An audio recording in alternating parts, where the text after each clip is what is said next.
दोस्तों स्वागत है आप सभी को हमारे यूट्यूब चैनल बिहारी बाबा में। दोस्तों बिहारी बाबा में आज बात करेंगे किसान बहुरिया फिल्म की ऑफिशियल ट्रेलर के बारे में। जी हां दोस्तों, भोजपुरी इंडस्ट्री की दबंग एक्टर्स अंजना सिंह की एक बेहद ही खूबसूरत पारिवारिक फिल्म किसान बहुरिया की ऑफिशियल ट्रेलर आ गई है। तो दोस्तों इस फिल्म की लीड रोल में कौन कौन से कलाकार दिखाई देने वाले हैं और ये फिल्म कब तक सिनेमाघरों में रिलीज होने वाली है, सब कुछ बताऊंगा इस वीडियो में। बने रहे अंत तक मेरे साथ। तो दोस्तों आपको बता दें किसान बहुरिया की ऑफिशियल ट्रेलर सोशल मीडिया पर लॉन्च हो गई है और लोग इस फिल्म की ऑफिशियल ट्रेलर को खूब देख रहे हैं, पसंद कर रहे हैं और भर भर कर लाइक और कमेंट कर रहे हैं।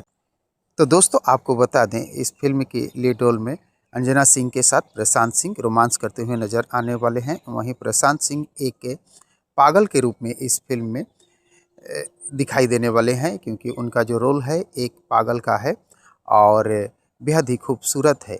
दोस्तों खेतीबाड़ी और किसानी पर आधारित ये फिल्म किसान बहुरिया अंजना सिंह की उन तमाम लोगों के लिए एक सीख है जो समझते हैं कि केवल बाहरी पैसे से ही घर सुख और शांति से चल सकता है, खेतीबाड़ी नहीं करने से भी लोगों की गुजारा हो जाएगी। लेकिन हकीकत यही है कि खेतीबाड़ी आप अगर नहीं करते हैं तो उसके आप कितना भी आपके पास पैसा हो, आप सुख और शांति से नहीं रह सकते हैं। तो दोस्तों किसान बहुरिया फिल्म की अभी हाल ही में ऑफिशियल ट्रेलर सोशल मीडिया पर आई है। इस फिल्म की रिलीज डेट को लेकर अभी कोई आधिकारिक जानकारी नहीं आई है, हालांकि उम्मीद है बहुत ही जल्द इस फिल्म की रिलीज डेट आ सकती है। थैंक यू, धन्यवाद, जय हिंद।